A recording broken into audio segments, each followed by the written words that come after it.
Halo MotoGP lovers, bagaimana kabar kalian? Jangan lupa tetap jaga kesehatan di masa pandemi ini ya. Dan juga tonton terus channel Arena Balap agar kalian tidak ketinggalan informasi menarik seputar MotoGP. Semoga kalian dilancarkan rezekinya. Amin.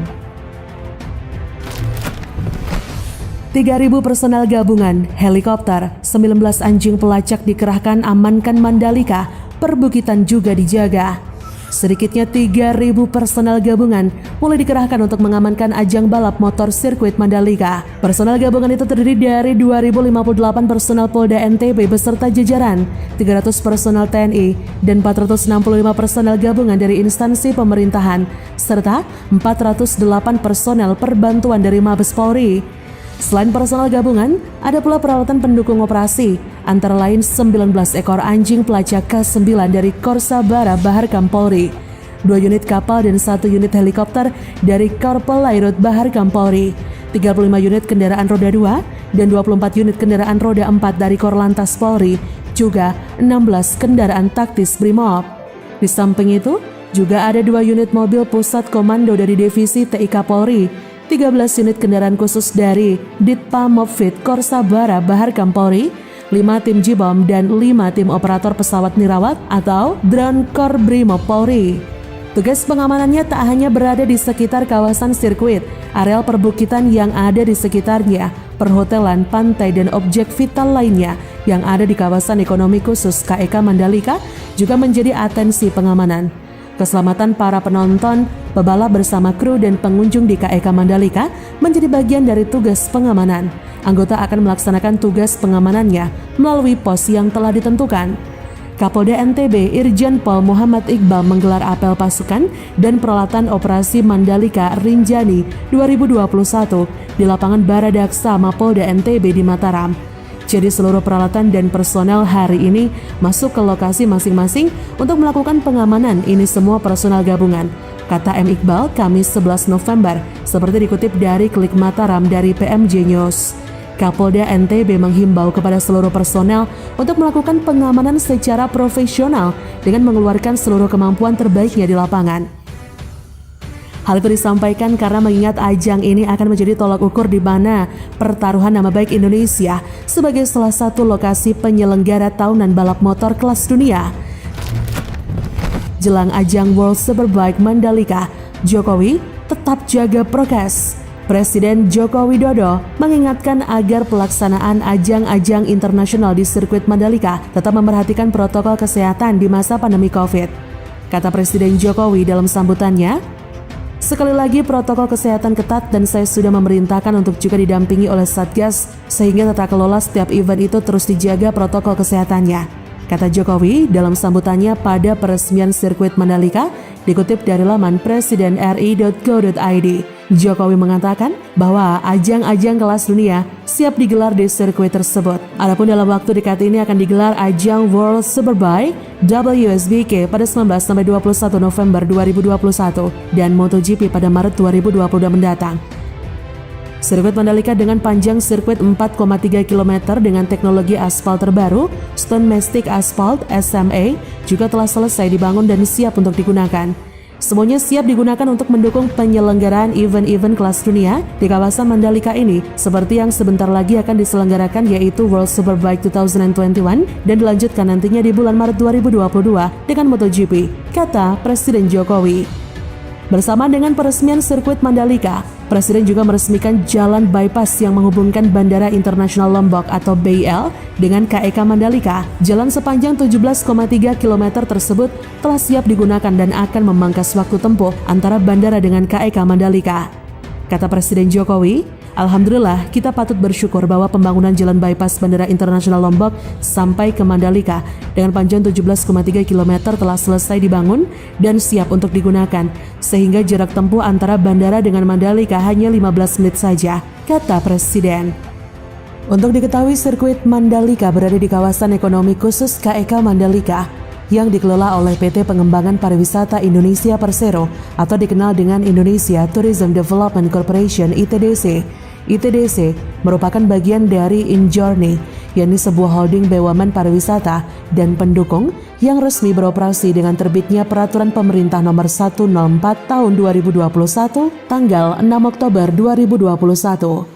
Sebelumnya, BNPB memberi dukungan kepada pemerintah daerah Provinsi NTB untuk memperkuat disiplin penerapan protokol kesehatan melalui gerakan mobil masker untuk masyarakat. Gerakan mobil masker ini merupakan upaya pemerintah melalui BNPB untuk mengedukasi dan mensosialisasikan pentingnya protokol kesehatan, khususnya penggunaan masker kepada masyarakat. Menurut Kepala BNPB, Letjen TNI Ganif Warsito dikutip dari laman BNPB. Selain itu, gerakan masker ini ditujukan untuk mendukung penguatan protokol kesehatan jelang perhelatan balap motor internasional World Superbike. Sirkuit Mandalika bakal gelar Formula One. Rio Haryanto, ini kabar gembira.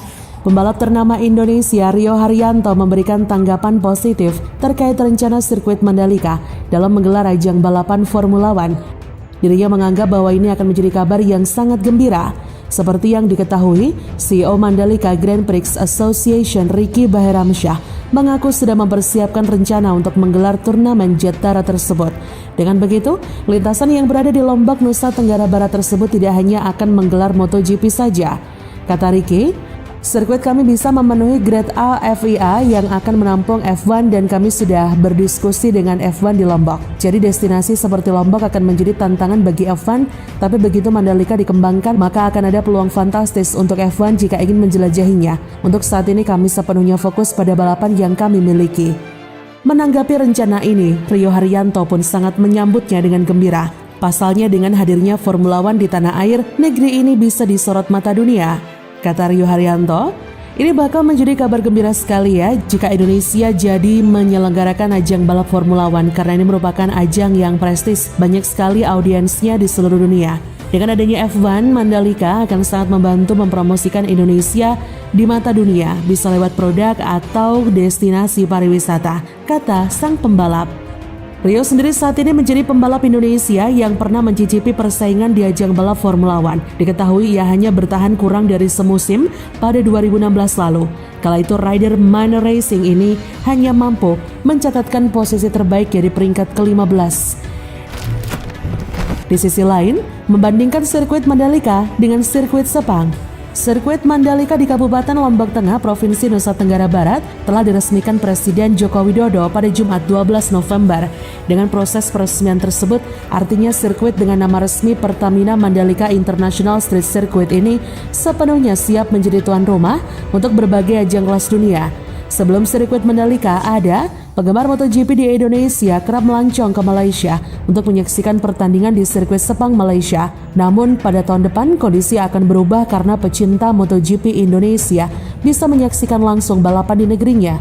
Seperti diketahui, sirkuit Mandalika telah masuk dalam kalender MotoGP tahun 2022 dan akan menjadi tuan rumah pada seri balapan kedua pada 20 Maret 2022. Berikut ini beberapa perbandingan antara sirkuit Mandalika di Indonesia dan sirkuit Sepang Malaysia yang wajib Anda ketahui. 1. Biaya konstruksi pembangunan sirkuit.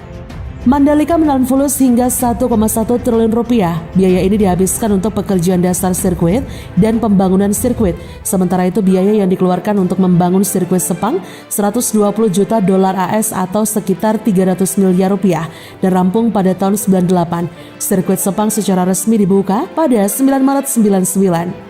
2. Kapasitas penonton. Kapasitas Grandstand Seating Street Circuit Mandalika mencapai lebih dari 50.000 tempat duduk, sementara non-seated area tribun berdiri sanggup menampung 138.000 orang.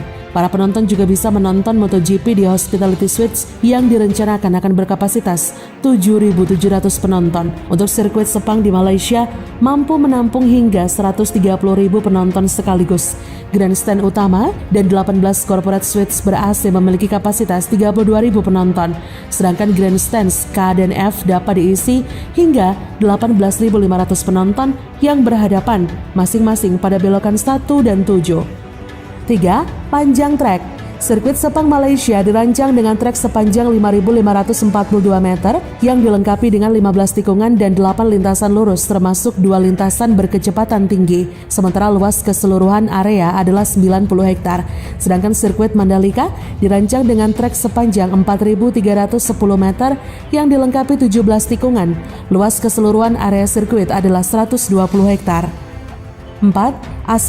Aspal sirkuit Mandalika disebut jauh lebih baik dari apa yang ada di sirkuit Sepang lantaran menggunakan teknologi aspal terbaru yakni Stone Mastic Asphalt atau SMA. Partikel dari SMA ini tidak terlalu rapat atau terlalu jarang sehingga permukaannya sangatlah rata. Karena itu meskipun telah ada lebih dari 5 tahun tak perlu dilakukan pelapisan ulang. Sementara aspal di sirkuit Sepang dibuat menggunakan senyawa aspal yang diformulasikan secara khusus sehingga terbentuklah trek yang halus dan tidak kasar. Hal ini agar lintasan bisa menyesuaikan dengan iklim Malaysia dan bisa digunakan sepanjang tahun. Sementara itu batu sungai halus digunakan untuk lapisan kerikil di sepanjang trek.